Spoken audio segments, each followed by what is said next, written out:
Hey folks, welcome back to the channel. Eric the Old Jarhead here, and I have to tell you, I had a fantastic weekend that I thought I would tell you about today. A friend of mine drove up in his monster Jeep because my hand's not healed just enough yet to drive that 4.5, 5 hours to get up there and then put chains on because, well, it's that time of year. So even though my hand's doing very well, for those interested, it's better to have someone else do that drive. And we took off about 2 o'clock in the afternoon on Friday and hightailed it up to the cabin. And frankly, everything was going just fine.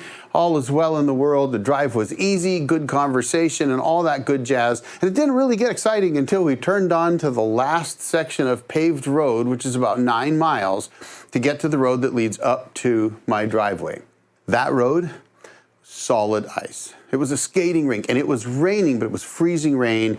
And, well, my buddy's Jeep's a monster. It's a 7,000-pound four-door Jeep Wrangler Willys with lockers up front, limited slip in the back, 39-inch tires, probably the best suspension you can buy, full skid plates, winch, you name it, it's got it all.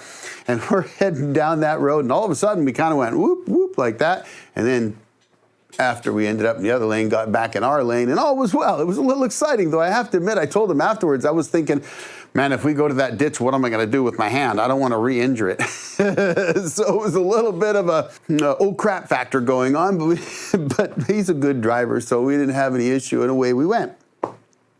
Little slipping here and there along the way, but we got to the road that goes up to my driveway, and it's almost 3 miles to make that drive, and it's essentially off-road. It's a dirt road, privately owned and maintained, sort of maintained. It's actually been maintained this winter, so that's really nice, but it's ice and snow. It's not down to dirt, right? We're in the middle of winter, up in the mountains. It is what it is. But we got to the bottom of the hill where there's a gate, and chained up the Jeep. He did the chaining up. I just provided my advice because he'd never done it before. With a Jeep like that, you rarely ever even think about chains unless you're going somewhere like we were on this trip. Got the chains on, headed up the hill, did the 2.7 miles to my driveway without issue. It was an easy drive. We got to my driveway, and frankly, that's where I was wondering how his Jeep would do. You see, in my Jeep, I've had to fight my way up the first hill onto my property more than once, folks. I was curious how his Jeep, with a little more lift and much bigger tires and all that good stuff, longer, heavier, everything else, how it would do. Well, it didn't just drive right up there, let me tell you. We got around a big rock at the bottom of the hill, headed up the hill, and stopped. Stopped dead. So he backed up. And, of course, I'm starting to worry because there's a drop-off on the side, and I'm thinking, oh, don't go too close to that. And then we hit it again. Got probably back to where we stopped the first time, stopped again, backed up, and we then started this take 2 steps forward and 1 step back over and over again for about half an hour. Now we would get a few more inches, dig in, back up, hit it again, a few more inches, but eventually we started to get to that point where we were getting a foot or two and made it up to the top. And so getting to the cabin from that point was easy enough. A foot of snow is nothing for a Jeep with 39-inch tires, right? He can float on top, and he can certainly plow through 2 feet of snow without worrying about it at all. And this is the gentleman that I did some snow wheeling with back in November or December, and I'll put a link to that video. It's on my other channel, my Jeep channel. We were in several feet of snow there. So you could see that, this Jeep can actually handle some pretty deep snow. And the snow is only a foot deep. The problem is that when you're going up on an angle like that, which would be equivalent to about a 22% grade. Think about that. You've probably never seen more than 8% grade, unless you're up in the mountains somewhere where you might have seen a 10. It's very steep. So it can be a challenge in the wintertime. But you know what? We made it up. Did the final quarter mile to the cabin, and then the routine is really kind of the same all the time. Once the cabin's lit up, you got the auxiliary heat on, all that good stuff. Then, of course, I jump in and help, and we both get everything into the cabin. Get the wood stove going, and because it's winter and the water's turned off, we then got to grab a 7-gallon, water jug with a little spigot on it that I've got. Take that out to the frost-free, fill that up, which this time of year means you got to shovel out a little bit of snow so you can get the dang jug underneath the frost-free, right? But you get that done, get settled in, and now it's just a matter of pouring a bourbon and waiting for the wood stove to heat the cabin up. The next morning's always a challenge for me, because most people don't get up as early as I do. I get up pretty much at 4:30 a.m. 5 days a week. Then on the weekends, I sleep in until maybe 5, if you can call that sleeping in. It's an old Jarhead thing, I guess, but my wife works very early as well, so she gets up actually about 4:15. So I'm just used to being awake at that time. And Saturday morning, I got up at 5. I just couldn't stay in bed any longer. So I got up, got the coffee going, which we have a propane cook stove. And so I use a Coleman drip coffee maker that's designed to put on a camp stove, but it works really great. We've had several of them over the last 20 plus years. And frankly, folks, they work really awesome. They don't require any power. You just put the water in, you put the coffee in, set it on your propane stove, and away you go. They're pretty neat. And if you've never seen one, I'll drop a link down below so you can check them out. But, you know, I've been using them literally for over 20 years. I think they're just awesome in this kind of environment. Anyway, coffee's important. So you get the coffee going, stoke the wood stove. Once the coffee's ready, you're just having coffee and enjoying that and conversation. And eventually, we made breakfast, just bacon and eggs, scrambled eggs with cheese and bacon. It was awesome. You know, sometimes it's just great just to have eggs and bacon and call it good, right? Then I actually got out, flew my drone, and got some pretty cool pictures. We didn't fire up the tractor and got it warmed up. And to tell you the truth, somebody commented on my last video at the cabin that I should check the terminals on the battery because it wouldn't start. And we used my Ava power to fire it up. Well, this trip I brought that Ava power again just in case because it works great and I knew I might have to use it to start the tractor. I went and turned the key and it was dead, nothing. So I thought, okay, you guys are pretty smart. I'll take your advice. Pulled the terminals off the battery, hit them with a wire brush, put them back on, and lo and behold, tractor started right up. So thank you for that. Saved me a little trouble and worry.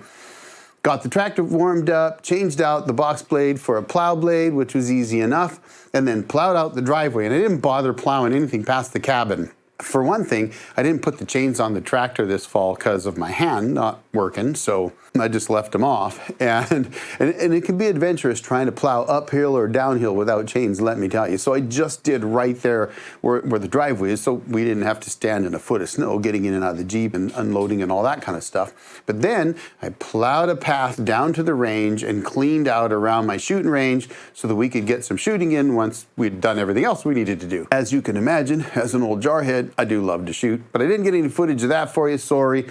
Honestly, this trip, I really didn't get a lot of footage, but truthfully, I was just trying to relax, folks, because it's funny.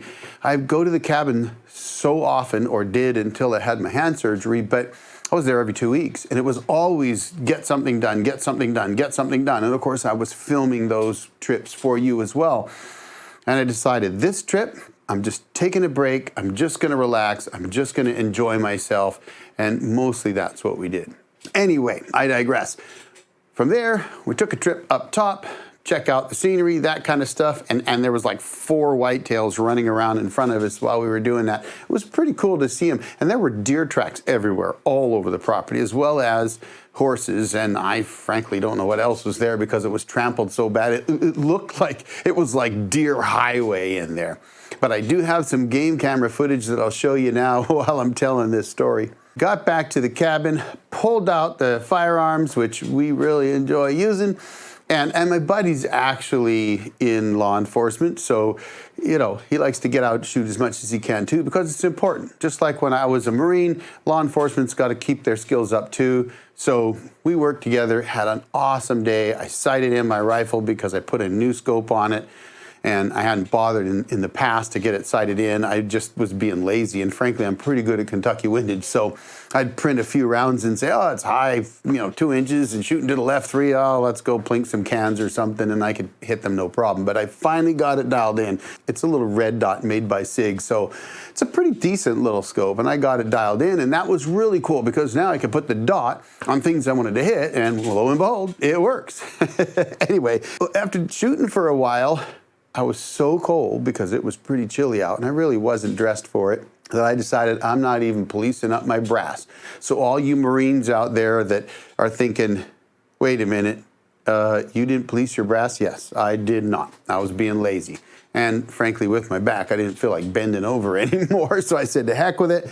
Went inside, stoked the wood stove up again. We had some good lunch. We just had some jalapeno cheese sausage dogs for lunch, which was awesome. and went and visited the neighbor for a few minutes to give him a few bucks for plowing the road, and then just called it quits and spent the rest of the afternoon in the cabin having a great conversation. But before sunset, I thought, we should take a zip right up to the top of the property and just check out the scenery, see if we can get a decent sunset.